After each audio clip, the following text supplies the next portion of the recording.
Assalamualaikum warahmatullahi wabarakatuh. Selamat sore classmate di rumah, apa kabar? Sehat selalu tentunya ya, dan juga diharapkan selalu bahagia. Senang sekali saya, Febi Sukamdhani, selaku host dari kelas bersama, kembali menjumpai classmate di rumah. Dan terima kasih juga untuk seluruh classmate yang sudah mengikuti kelas ya, sejak tadi pagi, kemudian tadi siang, dan akhirnya sore ini kita berjumpa lagi. Terima kasih banyak atas perhatian dan juga partisipasinya selama hari ini. Baik, kelas bersama Ramadan kali ini kita akan membahas apa? Kita akan membahas sesuatu uh, yang mulia, yang menarik, yang spesial di bulan suci, yaitu mengenai nuzulul Quran. Kita tahu sekarang sudah 15 Ramadan, nggak terasa sudah di tengah bulan puasa, sudah masuki tanggal 15. Dan besok malam tepatnya, sudah memasuki malam nuzul Quran. Tentunya kita penasaran ada makna apa sih di balik malam nuzul Quran ini. Nah, tentunya untuk membahas itu bukan saya sendiri, karena sudah punya ahlinya, yaitu kita datangkan seorang ustadz. Langsung saja kita perkenalkan kalau gitu ya. Assalamualaikum warahmatullahi wabarakatuh, Ustadz. Waalaikumsalam warahmatullahi wabarakatuh, Mas Febi. Alhamdulillah. Ustadz Made, apa kabar? Alhamdulillah sehat. Sehat ya, Ustadz ya. Ini kesibukan sekarang kan memang pengajar juga gitu ya. Selain itu apa nih, Tat? Kalau sedikit cerita, Tat, kesibukan kali ini.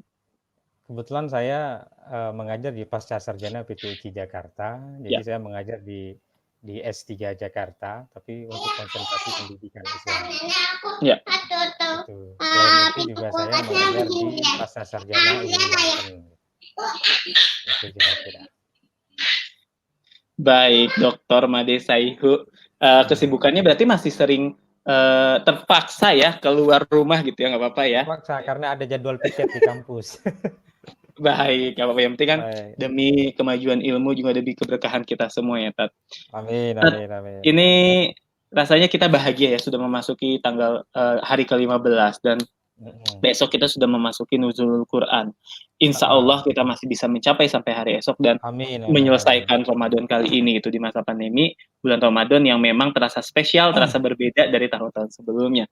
Nah, iya, karena bicara nuzul Quran juga apakah akan berbeda juga tahun ini karena masa pandemi. Nah, kira-kira mungkin Ustadz bisa membantu nih menjelaskan atau menguak gitu makna nuzul Quran itu seperti apa. Boleh, Tat, silakan dijelaskan. Bismillahirrahmanirrahim. Assalamualaikum warahmatullahi wabarakatuh. Alhamdulillahirrabbilalamin. Semoga kawan-kawan di classmate ini diberikan kesehatan oleh Allah dan dijauhkan dari segala macam bala, terutama hal-hal yang terkait dengan yang kita hadapi pada hari ini, yaitu masalah COVID-19 atau virus corona. Karena waktunya tidak banyak, saya langsung saja. Nuzulul Quran. Nuzulul Quran itu terkait juga dengan Lailatul Qadar.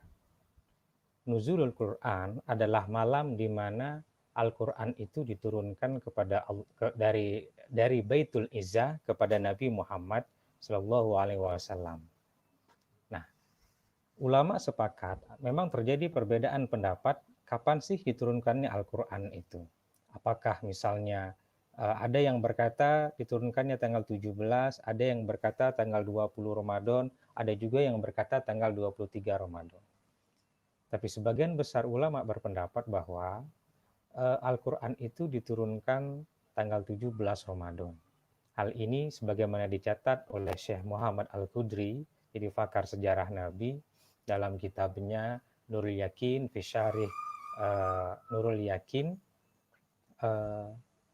apa itu saya lupa, di halaman 19, dia berkata bahwa Nuzulul Quran itu jatuh pada tanggal 17 Ramadan, tepatnya di bulan Juli tahun 610 Masehi. Nah, terkait dengan Nuzulul Quran, ini dalam Al-Quran dijelaskan surah Al-Baqarah ayat 185 yang berbunyi, A'udzubillahi minasyaitonirrajim, Bismillahirrahmanirrahim. Syahrul Ramadan allazi unzila fihil Quran hudal linnasi wa bayyinatin minal huda wal furqan. Jadi di antara beberapa hari yang telah ditentukan itu ialah bulan Ramadan, bulan di mana di dalamnya diturunkan Al-Quran sebagai petunjuk bagi manusia, sekaligus memberikan penjelasan terhadap petunjuk yang diberikan itu, dan menjadi pembeda antara hak dan yang batil. Nah, Al-Quran ini kenapa dia diturunkan di dalam bulan Ramadan? Sebenarnya membawa isyarat bahwa ada perintah bahwa kewajiban atau disunatkan itu membaca Al-Quran di bulan Ramadan itu karena bulan Ramadan, karena yang datang di bulan Ramadan ini adalah sesuatu yang mulia. Begini, Mas. Al-Quran itu dikatakan disifati sebagai Al-Majid, sesuatu yang mulia. Sesuatu yang mulia itu pasti dia datang di waktu yang mulia dan di tempat yang mulia. Dan kepada dia sosok yang dimuliakan dan dia sosok yang sangat mulia. Jadi rasanya tidak mungkin misalnya Al-Quran itu dikatakan bal huwa Qur'anum Majid fil lauhim mahfuz. Ya dikatakan sebagai Quran yang maha mulia, kalam Allah, kalam nafsi Allah yang maha mulia, lalu dia datang di bulan yang tidak mulia. Itu sangat tidak mungkin. Maka dari itu Al-Quran datang di bulan Ramadan, bulan yang mulia, tepatnya di tanggal 17 bulan Ramadan. Nah, kalau kita telah lebih dalam sebenarnya, Mas, ada hubungan antara malam nuzulul Quran dengan malam Lailatul Qadar. Al-Quran itu sementara ulama berkata bahwa dia diturunkan sebanyak 2 kali, ada juga yang berkata dia diturunkan sebanyak 3 kali. Kita lihat misalnya pendapat yang kedua. Al-Quran itu diturunkan sebanyak 3 kali. Pertama, Al-Quran itu diturunkan. Al-Quran itu adalah kalam nafsi Allah yang dia berada di zat Allah. Dia diturunkan di Lauhul Mahfuz. Itu pada tahap pertama. Ini dikatakan sebagaimana dijelaskan dalam surat Al-Buruj ayat 21-22 fi Lauhim Mahfuz bal huwa Qur'anum Majid fi Lauhim Mahfuz. Jadi Al-Quran itu diturunkan dari zat Allah ke Lauhil Mahfuz. Nah, yang kedua, Al-Quran itu diturunkan dari Lauhul Mahfuz ke Baitul Izzah di Sama'id Dunya. Jadi dari Lauhul Mahfuz itu dia diturunkan ke Sama'id Dunya, ke Baitul Izzah namanya. Nah, ini Al-Quran diturunkan sekaligus. Jadi tidak berangsur-angsur. Nah, Lailatul Qadar yang sementara ulama berkata itu datangnya mulai tanggal 23, 24 sampai dengan 27 Ramadan adalah turunnya Al-Quran pada fase kedua ini, yaitu turun dari Lauhul Mahfuz ke Baitul Izzah. Nah, sementara nuzulul Quran adalah turunnya Al-Quran dari Baitul Izzah itu ke Nabi Muhammad secara berangsur-angsur. Kita tahu dan bahkan sudah menjadi lazim diketahui bahwa turun Al-Quran itu pertama kali surah Al-Alaq ayat 1 sampai dengan 5, yaitu Iqra bismi rabbikal ladzi khalaq dan seterusnya. Nah, ini ada 2 momen dalam 2 bulan Ramadan. Pertama adalah malam nuzulul Quran, yang kedua adalah malam Lailatul Qadar. Kedua malam ini adalah malam yang sangat berhubungan karena kedua malam ini malam di mana Al-Quran diturunkan. Yang satu Al-Quran diturunkan dari Baitul Izzah, dari Lauhul Mahfuz ke Baitul Izzah, yaitu Lailatul Qadar. Yang kedua Al-Quran diturunkan dari Baitul Izzah kepada Nabi Muhammad, yaitu nuzulul Quran. Sampai di sini apa ada pertanyaan Mas Febi apa bagaimana?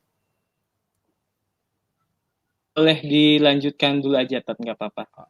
Oke. Baik, siap. Kita lihat sekarang misalnya. Al-Quran sebagaimana dijelaskan dalam surah Al-Qadar ayat 1 sampai dengan 5, inna anzalnahu fi lailatul qadar. Inna sesungguhnya anzalnahu. Sesungguhnya kami telah menurunkan Al-Quran fi Lailatul Qadar, pada malam Lailatul Qadar. Nah, anzalnahu itu adalah kata yang terambil dari kata-kata anzala. Anzala itu artinya turun dari tingkat atas ke tingkat yang lebih rendah, baik secara materi maupun imaterial. Sementara yang kedua, kata-kata anzala itu terambil dari kata nazala, yang artinya turun dari tempat tinggi ke tempat yang lebih rendah. Nah, ada juga yang berpendapat bahwa kata anzalna itu kata anzala terambil dari kata nazala dengan tambahan tasdid. Kalau tadi yang pertama nazala, kalau yang kedua nazala dengan pertambahan tasdid. Setelah mereka melakukan perdebatan dan lain sebagainya, akhirnya mereka sepakat, para ulama itu, bahwa anzala adalah turunnya Al-Quran itu secara sekaligus.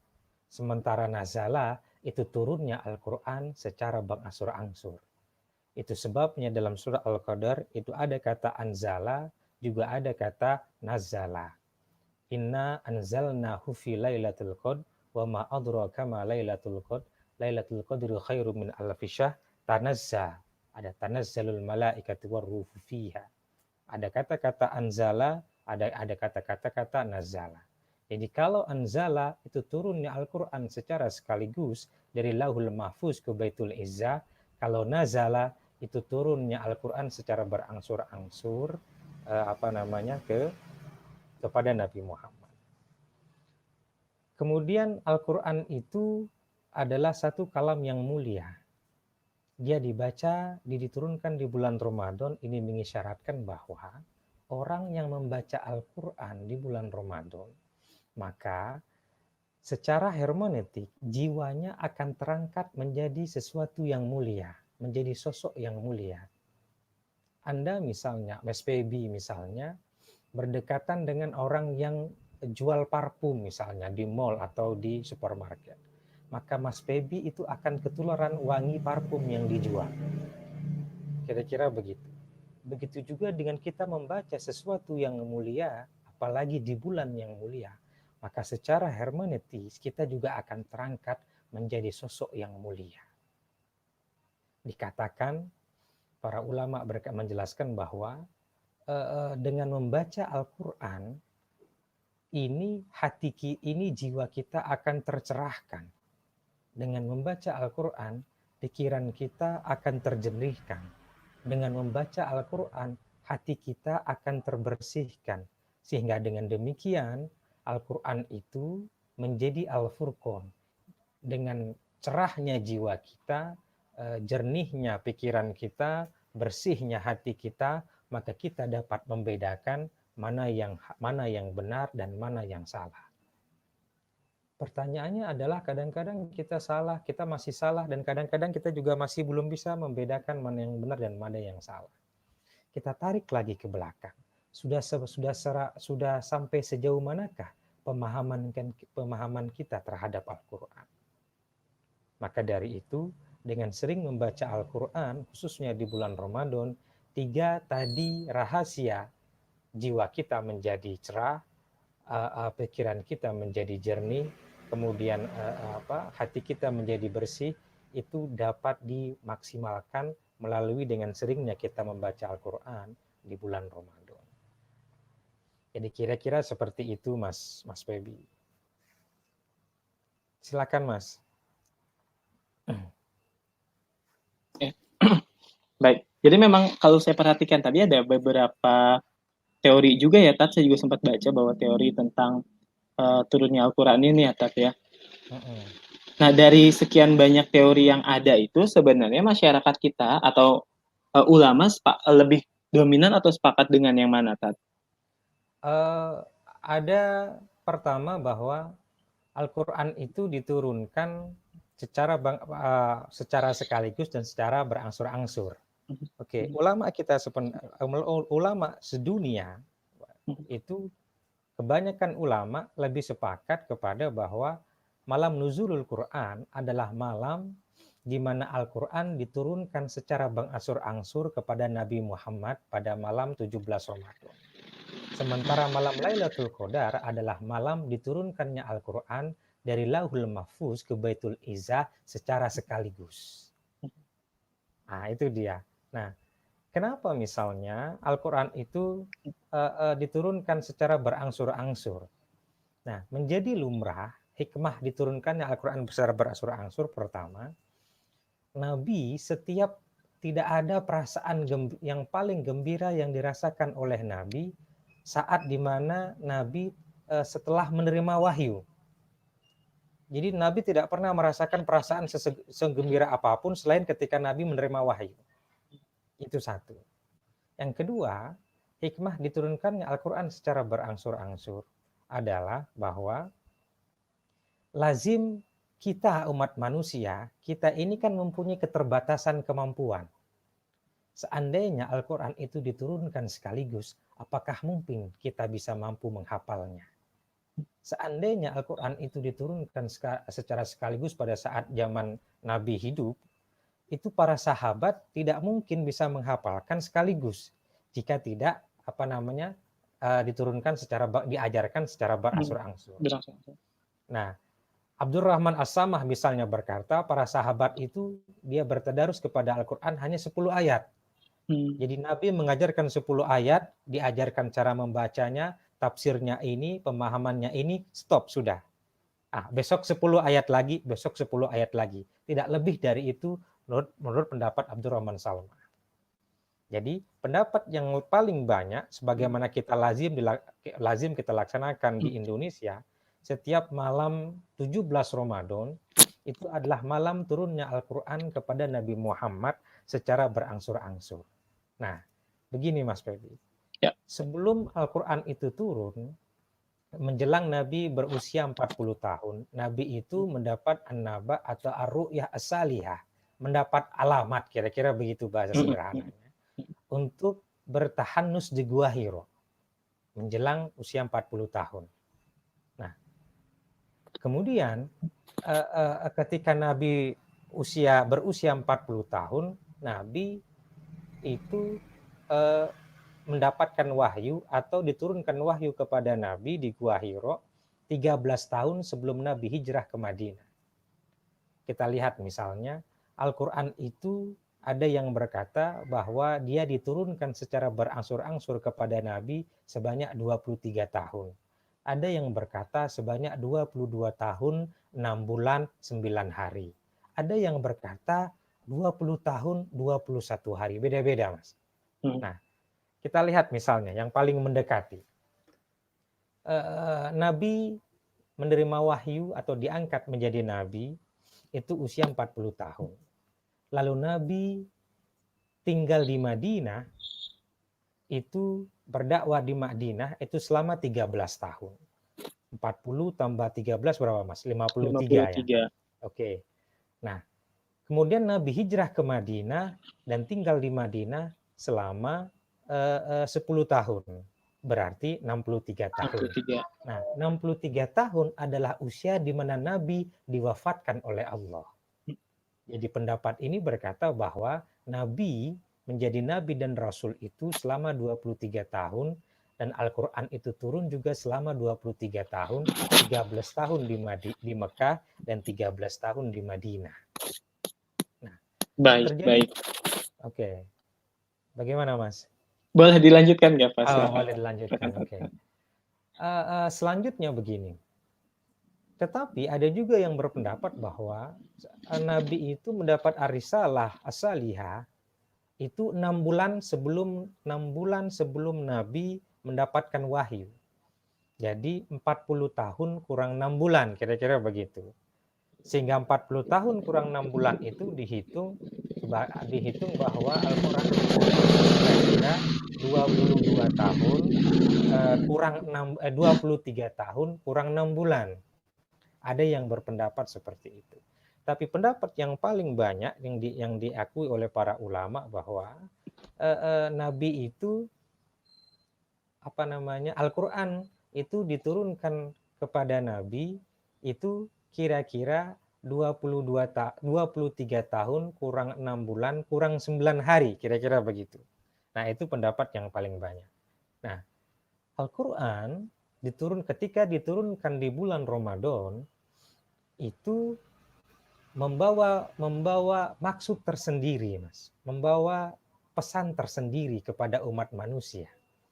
Kita tahu misalnya ayat yang pertama diturunkan itu adalah surah Al-Alaq ayat 1 sampai dengan 5. Iqra. Iqra bismi rabbikal ladzi khalaq.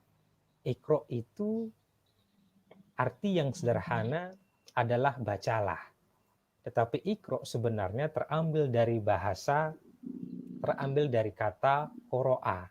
Qoro'a itu artinya menghimpun. Nah, misalnya kita membaca huruf, membaca kata-kata, lalu kata-kata dan huruf itu kita kalimatkan dengan bahasa kita, itu artinya kita sama dengan menghimpun bahasa. Kira-kira begitu.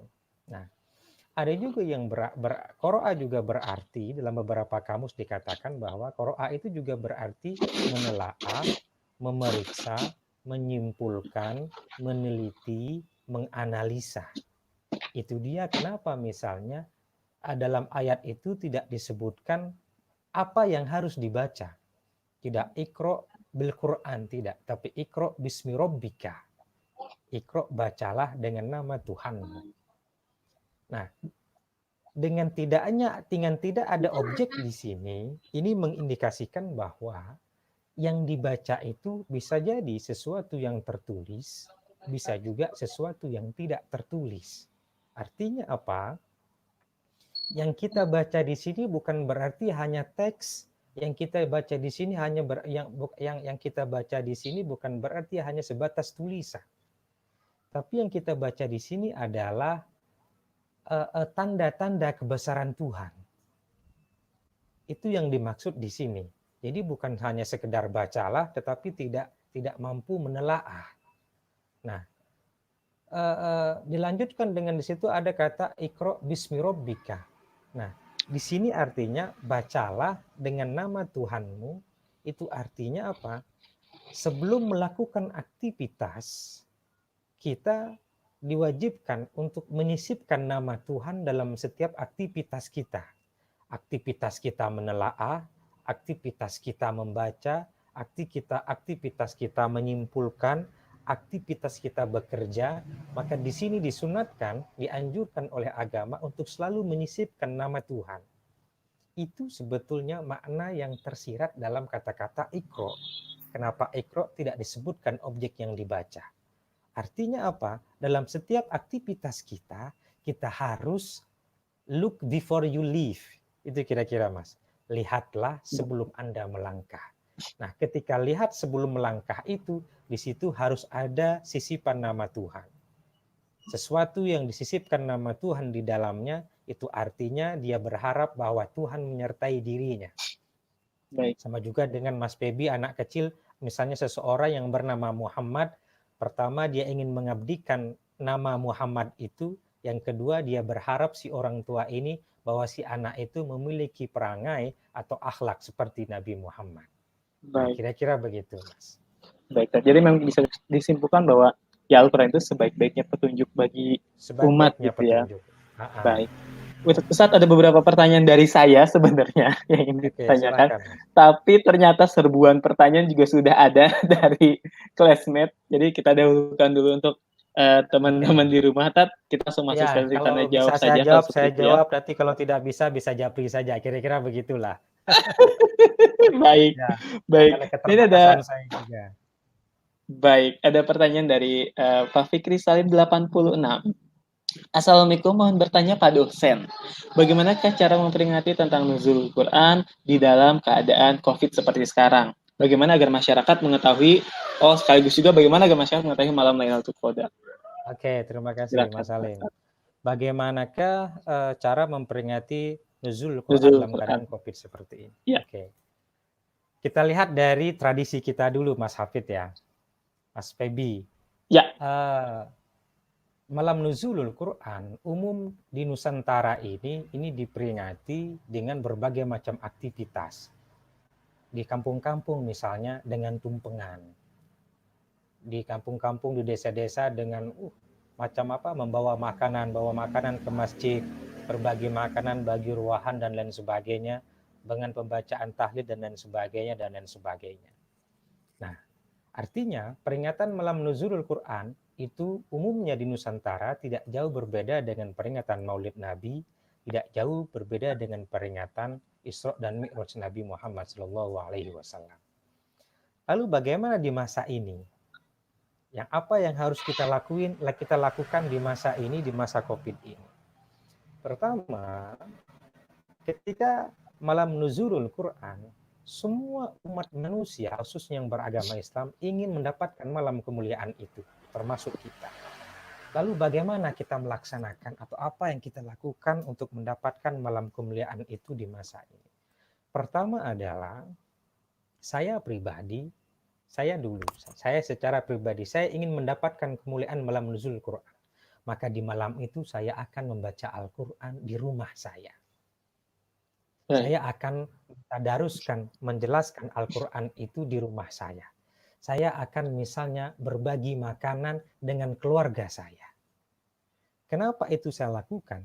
Karena tidak memungkinkan itu saya lakukan di masjid-masjid atau di tempat-tempat umum. Jadi dalam agama itu tidak hanya sekedar hibzuddin, tapi juga hibzun nasl, hibzun nas, hibzun ahl, hibzun nahl. Jadi tidak saja menjaga agama, tapi juga jaga jiwa kita, tapi juga jaga keluarga kita, jaga harta kita, jaga sanak keluarga kita. Itu yang pertama. Jadi saya misalnya mengikuti anjuran pemerintah, karena atiullah, atiur rasul, wa ulil amri. Jadi taatlah kepada Allah, taatlah kepada Rasul, juga taatlah kepada pemerintah. Pemerintah menganjurkan kita untuk tidak berkerumun, maka kita melaksanakan atau ingin mendapatkan malam nuzulul Quran dengan cara yang tidak berkerumun juga. Gitu. Okay. Yang kedua, Lailatul Qadar. Ya. Sementara pendapat, apa sih Lailatul Qadar itu? Wa ma adraka ma Lailatul Qadar. Apa sih Lailatul Qadar itu? Dikatakan di sana bahwa malam Lailatul Qadar adalah malam yang lebih baik dari 1000 bulan.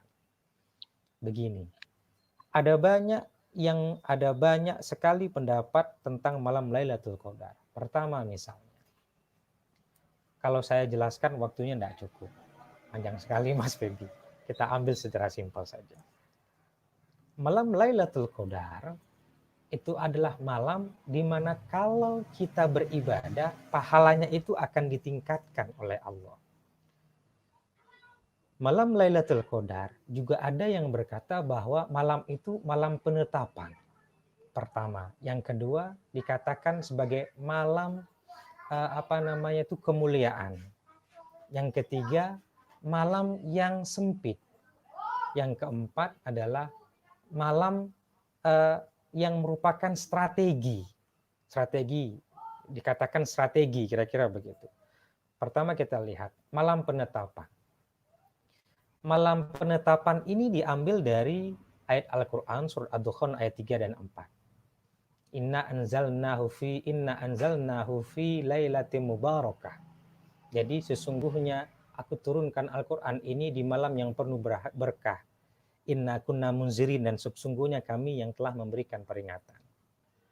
Kemudian ditutup dengan kalimat fiha yufraku kullu amrin hakim. Jadi bahwa di malam itu ditetapkanlah segala ketetapan. Nah, begini maksudnya. Dalam hati kita, Lailatul Qadar itu, sementara ulama berpendapat, bukan berarti ketika menjelang malam Lailatul Qadar itulah umat kita baru bersungguh-sungguh bersegera-segera untuk meningkatkan ibadah. Tidak. Malam Lailatul Qadar itu hanya bisa didapatkan ketika orang itu istiqomah dari malam pertama Ramadan sampai dengan malam akhirnya Ramadan. Jadi bukan jangan kita misalnya kita bermimpi bahwa nanti saja kita beribadah ketika malam Lailatul Qadar. Tidak. Jadi malam Lailatul Qadar itu bisa didapatkan ketika malam itu, ketika ada seseorang yang dia istiqomah menjalankan ibadah dari pertama sampai dengan akhirnya. Kira-kira begitu. Nah, malam Lailatul Qadar dikatakan sebagai penetapan. Hati kita ini terkadang ada dua sisi. Pertama, hati kita ingin mengajak kepada sesuatu yang baik. Di satu sisi, hati kita kadang-kadang ingin mengajak kepada sesuatu yang jelek. Hati kita berkata lakukan, di satu sisi hati kita berkata jangan. Hati kita berkata laksanakan, di satu sisi dia berkata tidak. Nah, disinilah tanazzalul malaikatu warruhu fiha. Malaikat yang turun ke bumi ini masuk ke dalam relung-relung hati manusia. Kalau misalnya kecenderungan manusia itu mengikuti kepada sesuatu yang baik, itu artinya bahwa dia mengikuti sesuatu yang dianjurkan oleh malaikat. Nah, ketika sesuatu ini menetap pada dirinya, ini seolah-olah dikatakan sebagai peletakan batu pertama bagi dia untuk melaksanakan sesuatu yang baik selama hidupnya. Jadi orang yang mendapatkan Lailatul Qadar adalah orang yang tidak akan melaksanakan perbuatan jelek dan perbuatan buruk ketika setelah dia mendapatkan malam Lailatul Qadar, dan itu bisa berlangsung seumur hidupnya. Jadi malam itu adalah malam penetapan peletakan batu pertama, dia diangkat sebagai insanul kamil atau manusia yang sempurna. Sebetulnya masih banyak lagi penjelasannya. Baik. Kira-kira begitu. Atau nanti kita coba buka atau cari celah untuk buka kelas lagi tentang Lailatul Qadar, boleh ya, Kita Tat? bisa japri-japri saja lah, kira-kira begitu. Iya, Mas Fikri Salim 86 semoga menjawab ya jawaban dari Ustadz Saihu ya. Pak Ustadz, boleh kita lanjut ke pertanyaan selanjutnya ya, Tat? Boleh Mas. Tadi juga terkait tentang tradisi. Nah, ini ada yang bertanya juga, Tat. Tadi sudah sempat kita singgung tentang tradisi. Sufi Milenial bertanya, di Indonesia ada tradisi memperingati malam nuzulul Quran. Nah, apakah tradisi ini juga ada di masa Nabi atau sahabat, Tat? Syukran. Apakah ada tradisi memperingati malam nuzulul Quran ini ada apa atau tidak? Sementara orang berkata tidak ada, sementara berkata ada. Artinya apa? Ada yang berpendapat itu ada yang berpendapat itu tidak ada. Nah, kita ambil yang berpendapat, misalnya kita tarik turun ke Indonesia. Apakah malam nuzul Quran itu tradisi di Indonesia ini salah atau benar? Kira-kira begitu. Karena sementara orang berkata bahwa sesuatu yang tidak dilakukan oleh Nabi itu salah, sementara sesuatu yang tidak dilakukan oleh Nabi kalau kita kerjakan itu berarti bid'ah. Kan ada yang berkata seperti itu. Padahal bid'ah itu ada bid'ah yang baik, ada bid'ah yang jelek, ada bid'ah hasanah, ada bid'ah dolalah. Kira-kira begitu. Kita tarik sekarang misalnya, kita berpikir sederhana. Oke lah, zaman Nabi dulu tidak ada dilaksanakan misalnya tradisi seperti ini. Lalu kita mau berpikir sederhana, Mas Feby misalnya. Ya. Salahkah kita memperingati sesuatu yang mulia dengan peringatan? Misalnya begitu, Mas Feby. Baik. Kira-kira jawaban Mas Feby apa? Misalnya begitu. Selama masih mulia itu saya rasa tidak masalah ya, Tat ya. Salahkah Mas Feby memperingati hari kelahiran Mas Feby? Bersyukur dengan membagi-bagikan makanan kepada anak yatim, dengan membagi-bagikan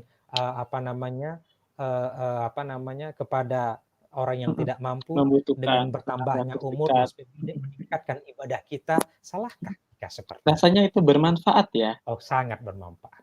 Sekarang saya tanya misalnya, salahkah kalau seandainya malam nuzulul Quran saya peringati dengan berbagi makanan kepada yang lain? Saya peringati dengan membaca Al-Quran. Saya peringati dengan menghatamkan Al-Quran. Seandainya pun itu tidak dilaksanakan pada saat zaman Nabi. Kira-kira apa jawaban Mas Feby? Rasanya tetap boleh ya, Tat ya? Boleh. Bukan rasanya tetap boleh. Begini, Mas. Kita itu kalau misalnya ada dulu yang baik kita ikuti. Ya. Tapi kalau sekarang ada yang baik itu diikuti. Al-muhafaz al-qadimu sulih wal azu bil jadidil aslah. Jadi tradisi itu, kalau tradisi itu menghantarkan kepada kebaikan, maka itu boleh diikuti. Kenapa? Karena hukum Islam itu dia disesuaikan dengan waktu dan tempat.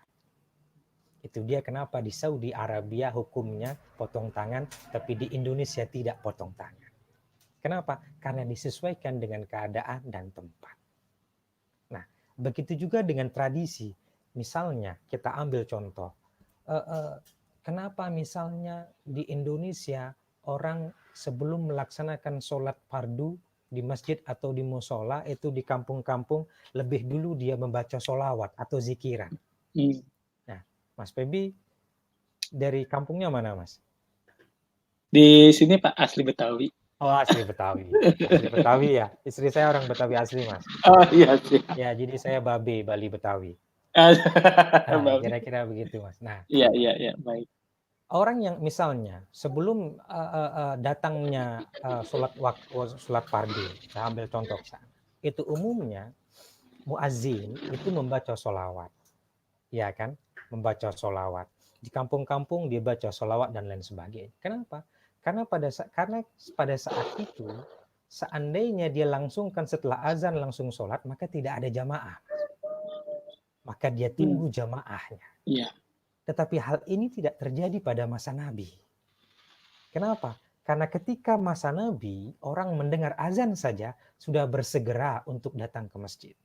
Tapi di Indonesia, tapi kita, azan yang masih aktif Gojek, masih yang ada jemur baju, masih yang ada dagang kerupuk dan lain sebagainya. Maka muazin berinisiatif sebagai lazim dilakukan oleh ulama-ulama kita di Indonesia, tunggu dulu dengan membaca zikir. Nah, ini tidak dilaksanakan pada zaman Nabi. Tapi ini ijma, ini kias. Jadi mendatangkan sesuatu yang baik. Kira-kira begitu. Nah, baik. Bagaimana? Apakah ini boleh dilakukan di Indonesia sekarang malam juga? Kalau saya sangat boleh. Kenapa? Karena ada manfaat di sana. Manfaat ekonomi banyak sekali, manfaat toleransi, manfaat sosial dengan bersilaturahmi, dan manfaat terlebih lagi adalah manfaat dakwah. Bukankah dengan kita mensiarkan itu, maka orang yang tidak kenal dengan apa yang dimaksud dengan nuzulul Quran akan menjadi kenal dengan nuzulul Quran. Kira-kira begitu, Mas. Baik, jadi ya marilah kita muliakan atau tanda kutip diramaikan nuzul Quran ini dengan hal yang bermanfaat seperti itu ya, Tat ya. Kira-kira begitu, Mas. Baik. Dan satu pertanyaan terakhir, Tat, ini dan sebelum saya juga mohon maaf bahwa kita sudah overtime, tidak apa-apa ya kita lanjut satu pertanyaan lagi ya. Karena seru nih mendengarkan Bapak dosen ini. Jadi seru banget. Satu pertanyaan terakhir. Tat, oh baik, ini mengenai Al-Quran. Dari Sefda Bilge Beza. Tanya Pak Ustadz, apakah benar Al-Quran itu bisa jadi obat bagi orang yang sedang sakit? Terima kasih. Oke, baik. Terima kasih. Sesuatu yang mulia pasti mempunyai kemuliaan tersendiri. Baik. Pasti memiliki mukjizat. Apakah benar Al-Quran itu menjadi obat? Saya jawab benar. Kenapa saya jawab benar? Misalnya Anda punya sakit was-was. Anda punya sakit suka ragu gitu.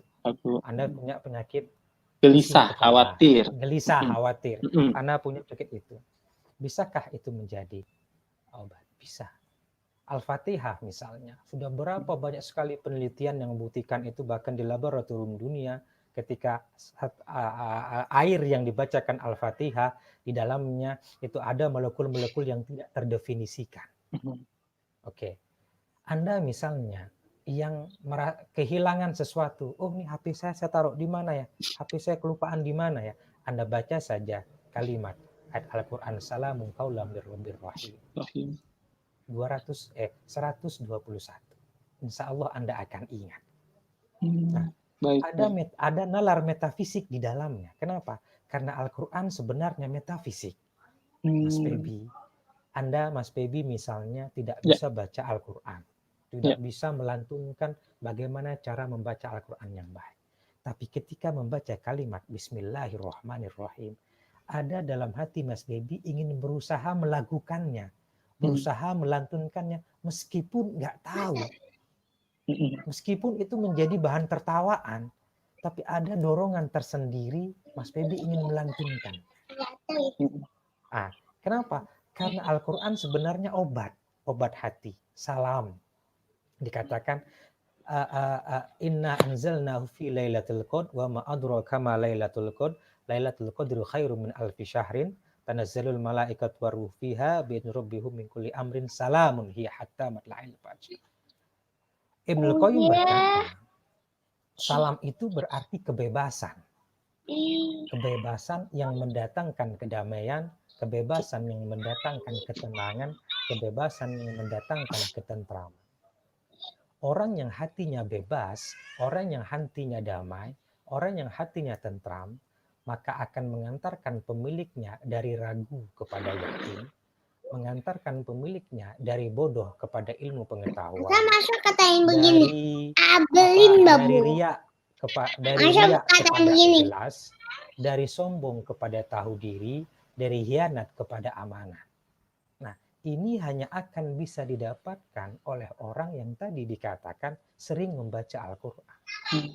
Lalu apakah bisa dia menjadi obat? Bisa, tapi bukan berarti Anda tidak pergi ke dokter.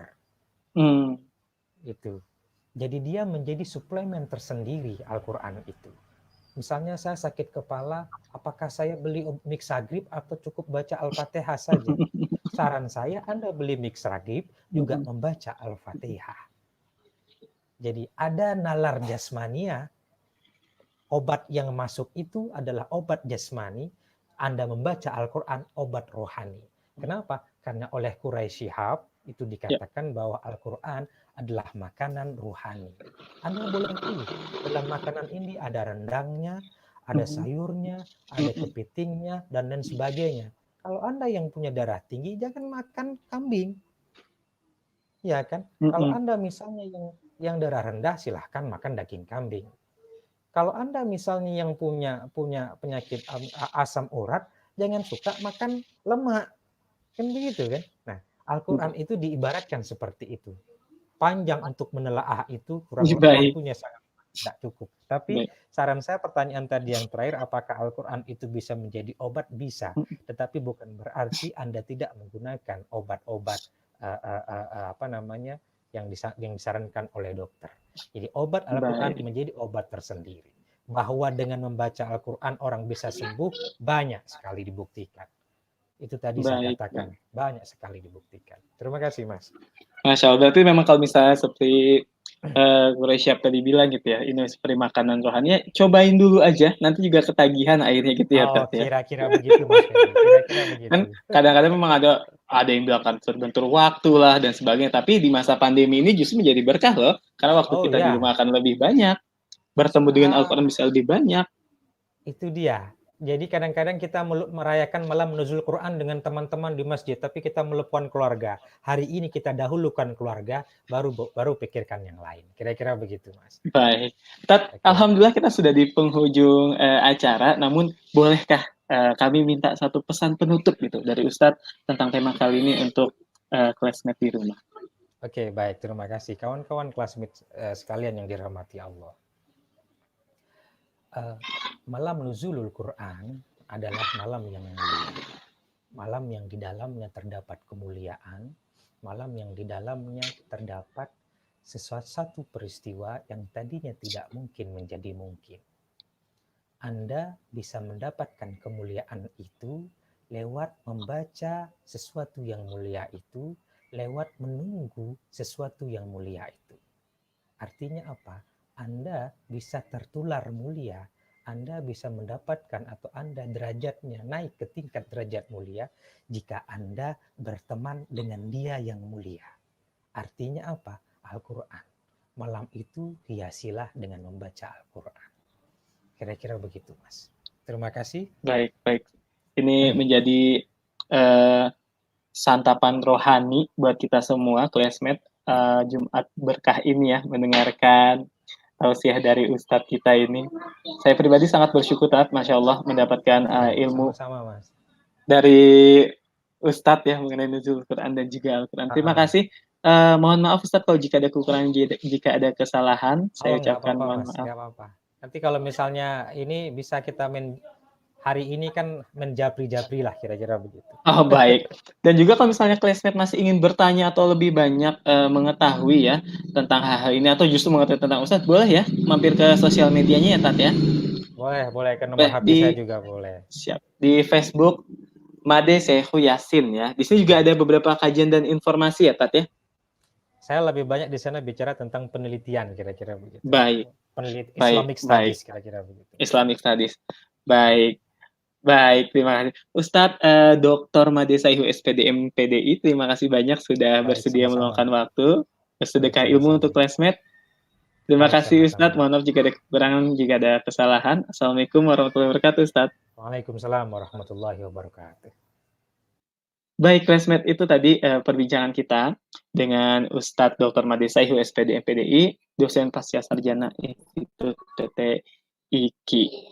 Sangat ini ya, mendapatkan manfaat banyak sekali untuk kita semua yang memang sedang menyaksikan kelas ini. Dan juga kelas ini atau diskusi ini bisa di-share nantinya. Setelah kelas ini karena kita bisa ada, karena masih ada di YouTube, dan linknya silahkan di-share untuk berbagi ilmu kepada sesama classmate atau yang memang belum sempat bergabung hari ini. Dan juga diingatkan untuk kita meluangkan hati, meluaskan hati untuk berbagi rezeki dalam donasi bagi korban atau warga yang memang rentan selama masa pandemi ini. Karena donasi bisa dilakukan atau disalurkan melalui kelas bersama juga, yaitu di kitabisa.com/kelas bersama bisa. Nah, itu kita bisa untuk mengirimkan di sana donasi-donasi yang kiranya dapat kita berikan kepada warga yang sangat membutuhkan. Dan tentunya di bulan yang berkah ini rasanya sangat indah dan sangat nikmat jika kita mampu berbagi. Baik, dan juga untuk kelas-kelas selanjutnya bisa lihat juga loh di Instagram kita di @kelasbersamakita, dan juga Facebook kelas bersama kita akan banyak beberapa kelas atau beberapa informasi-informasi mengenai kelas yang sudah kita jalani beberapa hari belakangan dan juga yang akan kita lakukan ke depan. Jadi stay tune terus nih untuk ikutin kelas-kelas kita. Dan juga ada satu kejutan besar di akhir pekan depan nanti, yaitu sebuah rangkaian kelas online yang tentunya dengan tema yang sangat menarik, tapi belum bisa saya bocorkan sekarang. Ikutin aja terus di sosmed kita. Baik, terima kasih. Saya selaku host Feby Sukamdhani. Mohon maaf jika ada kekurangan, jika ada kesalahan.